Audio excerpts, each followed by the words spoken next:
Salut tout le monde, bienvenue sur la chaîne Old American Road, c'est Pierrot. Aujourd'hui on se retrouve pour la seconde partie de l'épisode 20. Je récapitule vite fait, je vous explique mon road trip. Là pour l'instant c'était Los Angeles, Salton Sea.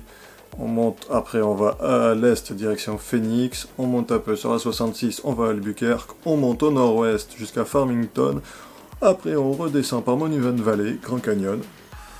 Williams, route 66, jusqu'à Barstow, après on remonte, et là on venait tout juste d'arriver à Ridgecrest. Ce que je ne vous ai pas dit dans la première partie de cet épisode, c'est qu'il a fallu permuter les roues de la Dodge Challenger. Alors une fois arrivé à l'hôtel, qu'est-ce qu'on a fait juste devant la chambre du motel? Eh ben on a permuté les roues de la Challenger. Parce que c'est bien beau de faire des burns, mais ça use pas mal les pneus, et vu qu'il restait encore pas mal de bornes à faire, et qu'à l'avant ils étaient neufs, enfin quasiment neufs, et qu'à l'arrière on était pas loin des témoins, eh bien on a mis les roues devant derrière. Je pense que les gens qui étaient dans le motel qui nous regardaient faire, et qui disaient pourquoi ils font ça? T'inquiète, tu comprendras.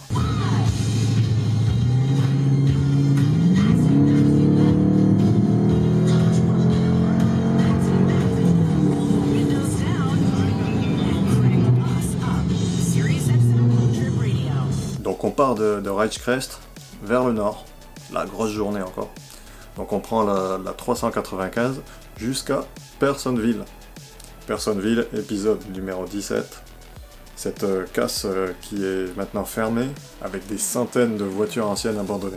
J'ai pas pu rentrer à l'intérieur parce qu'il y a des maisons de l'autre côté de la route et puis en pleine journée c'est un peu craignos. Mais j'ai quand même pu faire de belles images et râler un peu quand je voyais les voitures aussi. Suite à ça, on a continué de rouler vers le nord, puis après tourné sur la 190, direction Vallée de la Mort, mais on a tourné un peu avant, direction Darwin. Darwin, c'est une ancienne ville minière, épisode 3, tu te souviens? Cette ville quasiment fantôme, il n'y a qu'une quarantaine d'habitants actuellement. Il y a des épaves un peu partout, encore des bâtiments qui datent du temps du Far West, une Renault Dauphine au milieu. Et apparemment, j'ai vu des photos un peu plus tard, il y a d'autres Renault planqués. Des Renault qui tombent en panne au milieu du désert. En sortant de la ville, il y avait un avion de l'armée américaine qui nous passait au-dessus de la tête, un F-22 je crois. Et en fait, il se trouve, en faisant quelques recherches un peu plus tard, ils font beaucoup d'essais dans ce coin-là. Un peu plus loin, il y a un canyon qui s'appelle le Star Wars Canyon. Et donc les avions s'amusent à passer dans ce canyon. Et ensuite, on est redescendu, direction Mojave.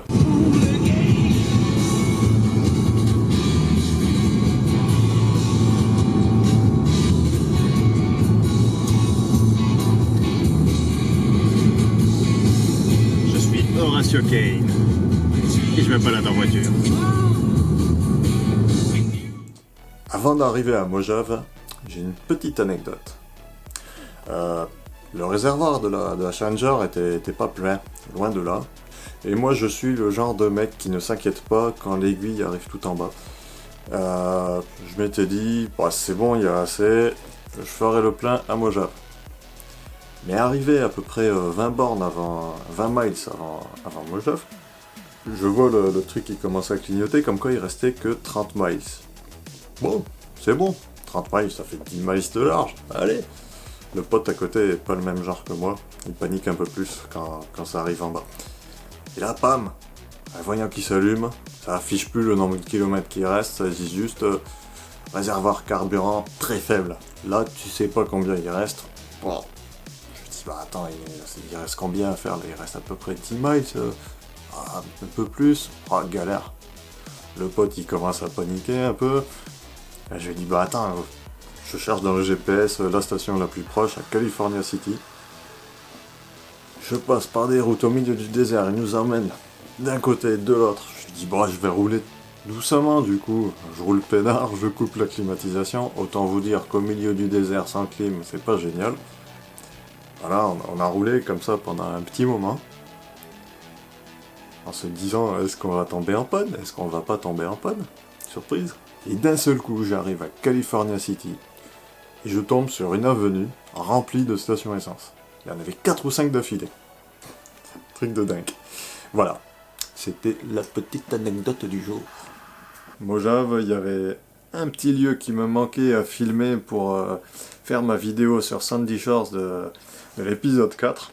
Un liquor store totalement identique à celui du jeu. Enfin, c'est plutôt celui du jeu qui est totalement identique à la réalité.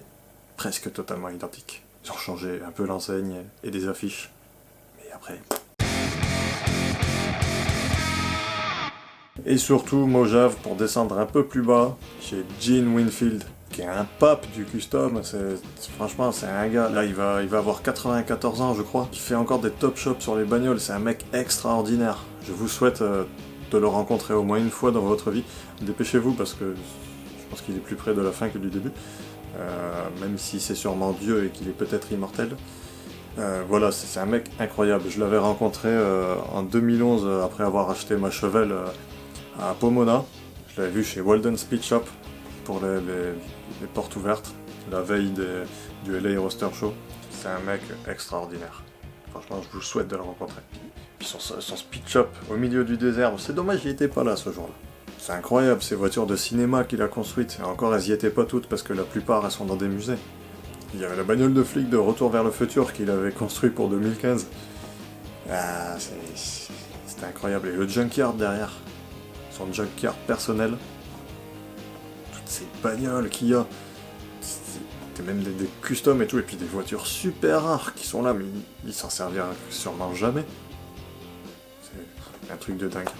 I fix this piece. I make it this piece now. Oh, nice. You know, you see, because this is somebody loosened this. The part is here to here is loose. Okay, I make a new one. This part for the original part. You see. Very good job. Thank you, man. Voilà, et puis après, on a continué de descendre à travers le désert, pas loin de Lancaster, pour rejoindre Victorville. Victorville, qui est une ville qui est située sur la route 66. Sur la route, je me suis arrêté au Four Aces Movie Ranch. C'est un movie set en fait, un endroit spécialement fait pour faire des tournages de séries, de clips, de films, tout ce que vous voulez. Je m'arrête là, donc il y avait une station essence, un petit resto, un motel, il y a vraiment tout pour faire de bonnes prises de ciné. Et là je sors avec mon appareil photo pour prendre des photos quoi. Et puis là il y a le gars qui vient me voir, bonjour, vous pouvez pas prendre de photos. Ah, parce qu'il faut payer, parce qu'en fait c'est son gagne-pain, gars. Par contre, vous pouvez prendre des photos avec votre téléphone. Ok. Ah, j'ai pris des super photos du coup. Moins bonnes qu'avec l'appareil photo, bien sûr, mais bien chouette quand même. Regardez, c'est assez sympa. On se croirait dans les années 60. Un bon petit retour en arrière, surtout avec cette Chevelle garée là. Un motel bien à l'ancienne. Ah, j'ai bien aimé. Après, en allant sur Victorville, je voulais m'arrêter chez Cadillac King. C'est une casse spécialisée dans les Cadillacs. Malheureusement, vu le temps que tout le reste nous avait pris, c'était 17h passées, donc du coup c'était fermé. C'est dommage. Parce que le pote qui était avec moi en plus, il a une Cadillac, ça lui aurait plu. De peut-être trouver des pièces. Et le lendemain, de bon matin, une journée que j'attendais depuis très longtemps. C'était le jour d'aller à El Mirage, le lac asséché d'El Mirage. J'y étais déjà allé en 2011 avec ma Chevelle pour assister à une course de la SCTA. Donc là en fait c'était l'ouverture de la saison, c'était génial d'aller là-bas.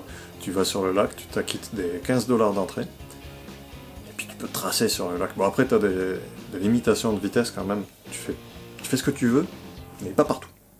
Parce que quand même il faut respecter.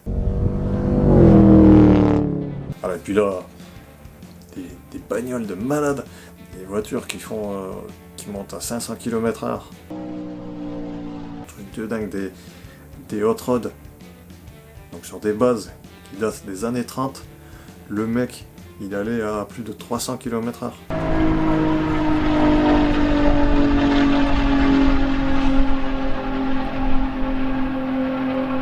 Quand ça passe à 400, c'est incroyable. Il a traîné de poussière derrière. On voit ça dans la vidéo que j'avais un peu du mal à filmer parfois, l'appareil il a du mal à faire la mise au point parce qu'il y a de la poussière partout, il y avait du vent. En plus, j'étais obligé, pour qu'on voit les voitures un minimum, de zoomer. Donc plus tu zoomes, moins c'est stable. Mais au final, j'ai fait le plus long épisode. Celui-là, j'aurais pu le faire en 2 parties, parce qu'il dure plus de 20 minutes. et j'ai mis 23 heures à la monter, je crois. J'avais 4 heures de rush, un peu plus de 4 heures de rush, mais il a fallu découper.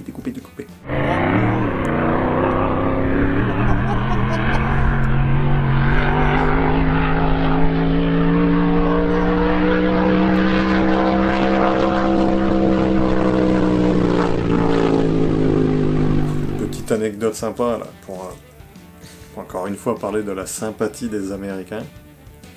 Donc on se gare, on va au bord de la piste pour voir les bagnoles passer, et puis là il y avait un mec, il avait sa grande caravane énorme, attelé à un Ford F350, un des tout derniers modèles, un heavy duty diesel.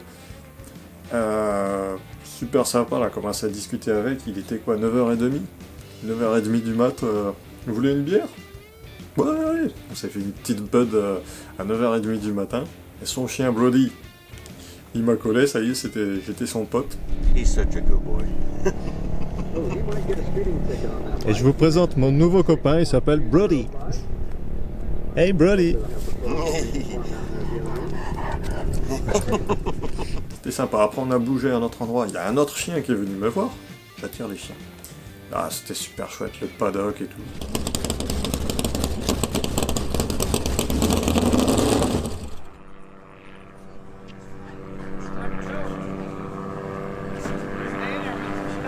Voilà, et puis bien sûr on pouvait pas partir de là sans faire les cons un peu en bagnole.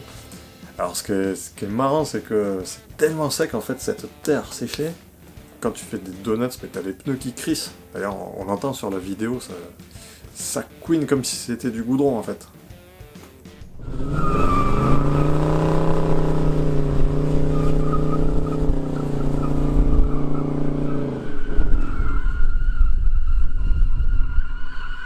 Et après, il était temps, au bout d'un moment quand même, de redescendre vers Los Angeles.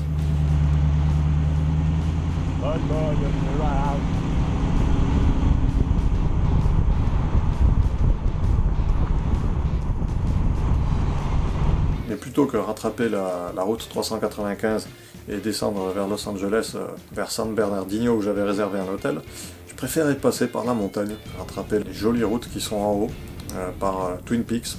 Vous connaissez peut-être la série Twin Peaks, jusqu'à Running Springs. C'est magnifique, c'est pas très loin du lac de Big Bear.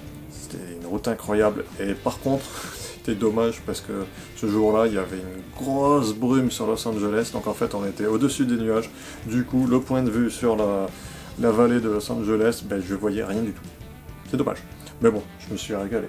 Et en descendant, là c'est dommage, j'ai pas pris de photos ni de vidéos. Je suis passé à travers un Dodge Challenger, à travers un petit rassemblement improvisé de mopards, avec que des Challengers, tuning, des chargeurs, avec des grosses roues, des ailerons et tout, un truc de dingue. Et les mecs ils m'ont vu passer à travers avec ma Challenger toute poussiéreuse, avec marqué derrière I was at El Mirage. Du coup peut-être qu'ils ont compris. Bon, après le lendemain ça a été repos un peu quand même.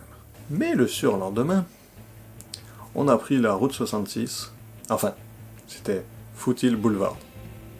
C'est un boulevard qui passe sur la route 66 qui passe par là. Ça doit faire, je sais pas, peut-être pas loin de 40 miles de long le boulevard. Il traverse plusieurs villes. Donc là on l'a pris jusqu'à Pomona.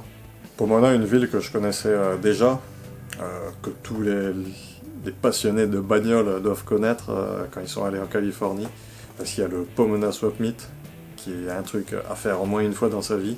Il y a pas mal de speed shops. Et je suis passé devant l'hôtel dans lequel j'ai dormi pendant 15 jours, la fois où j'étais venu en Californie pour acheter ma Chevelle. On est descendu après dans Pomona pour aller chez Walden Speed Shop, l'épisode numéro 9. Là encore un speed shop incroyable. Tu vas rentrer dedans, tu vas visiter un peu partout, tu regardes ce qu'ils font, tu discutes avec le boss et tout. C'est génial.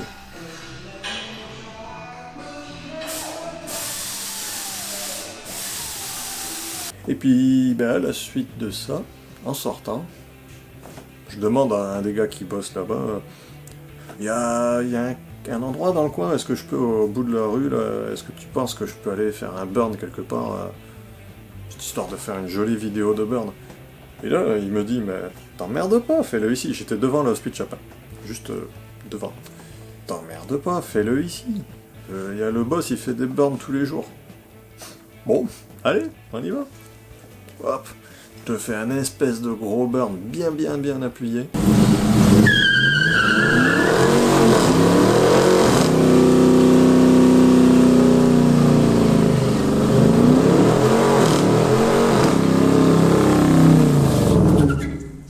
Et là, à la fin, ça fumait partout. Il y a le boss, Bobby Walden, qui sort de son speed shop, qui What's going on here? Il se demandait ce que c'était ce bruit. Il a dit, attends, je croyais que c'était un hot rod. Non, c'est juste la Challenger d'origine.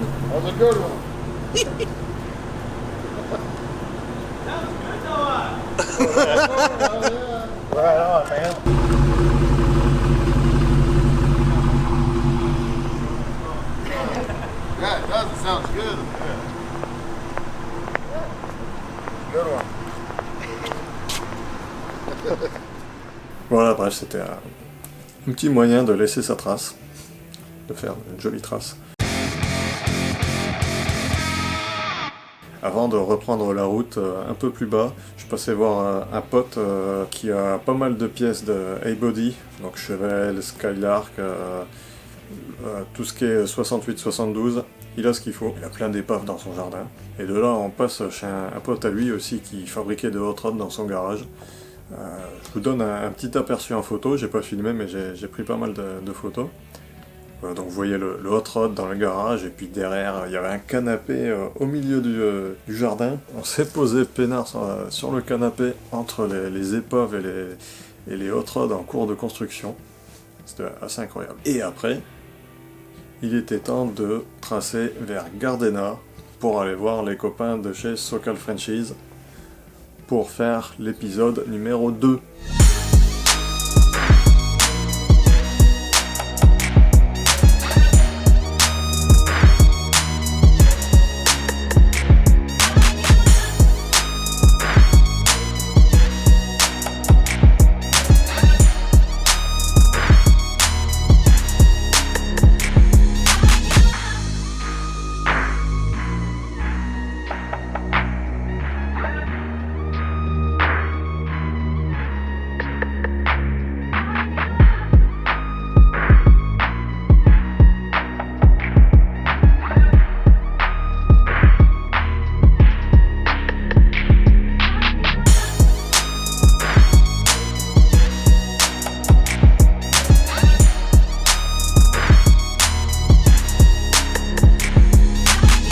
Bon, bien entendu, Charlie et Alex, super sympa.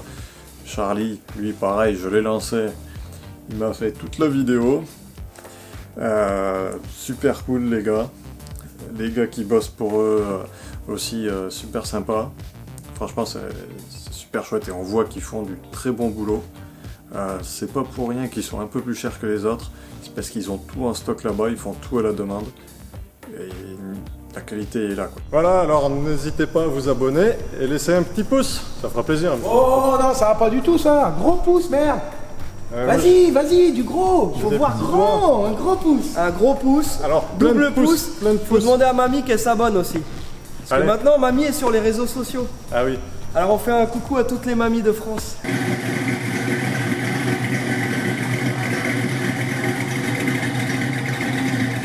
Le lendemain, dernier jour entier aux États-Unis. Il était temps de repartir vers notre dernière destination, notre dernière nuit, pour aller direction Ventura. On a fait un petit détour par Los Angeles pour voir quelques lieux, passer par Beverly Hills, Hollywood Boulevard. Par contre, Hollywood Boulevard, j'ai demandé à mon pote s'il voulait s'arrêter. Non. Il avait vu le nombre de touristes qu'il y avait, t'avais des bus de partout, même pas intéressant. Et moi, vu que j'y étais déjà allé, je m'y étais baladé à pied plusieurs fois, donc c'était rien à battre. Je préférais monter un peu plus haut, vers le Hollywood Reservoir. C'est un lac qui est au-dessus, en fait le réservoir d'Hollywood. Là, il y a presque personne.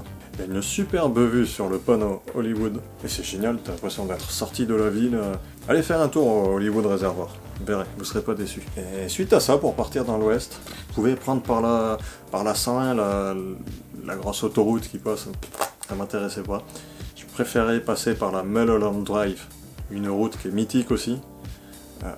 qui est sinueuse. Il y a une superbe vue sur Burbank, Los Angeles, suivant de quel côté on est.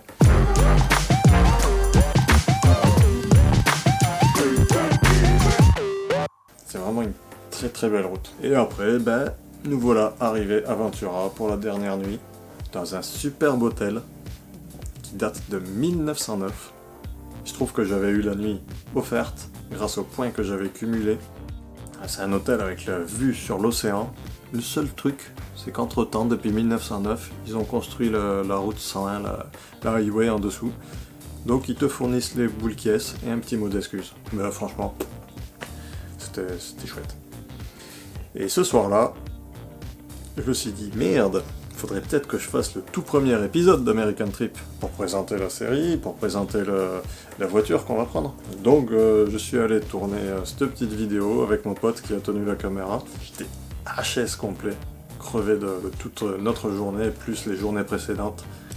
Donc ça se voit un peu sur la vidéo, j'ai la chaîne qui sort à moitié du t-shirt, je suis totalement décoiffé. C'était un peu à l'arrache, la batterie ça commençait à clignoter en rouge, il fallait que je me dépêche. Mais c'est comme ça que j'ai fait le tout premier épisode. Bonjour à tous, bienvenue sur la chaîne Et ensuite j'ai rajouté pas mal de vidéos, des rushs un peu partout pour agrémenter cet épisode numéro 1. Et le lendemain, il était temps de repartir jusqu'à l'aéroport. Et pour redescendre jusqu'à l'aéroport, on a longé la côte, hein, la route California One. C'est magnifique, passant par Malibu et tout ça, avec la vue sur l'océan Pacifique tout le long.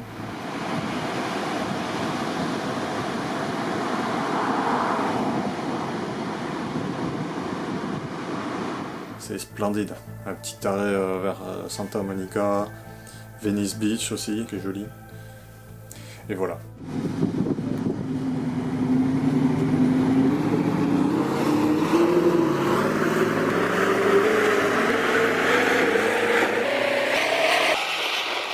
Voilà, on arrive à la fin de la vidéo, à la fin de ce tout dernier épisode. J'espère que je vous aurai bien expliqué, que ça vous aura plu, que ça vous aura donné envie d'y aller. Et j'espère aussi que ça vous donne envie d'en voir plus. Dites-moi en commentaire, vous voulez une saison 2 d'American Trip ou pas? Est-ce que j'y retourne dans un autre endroit pour refaire des vidéos, refaire des épisodes? Grande question. Tout est question de budget, de temps. Est-ce que vous avez envie que je continue là-dedans? Est-ce que vous trouvez que je m'améliore petit à petit?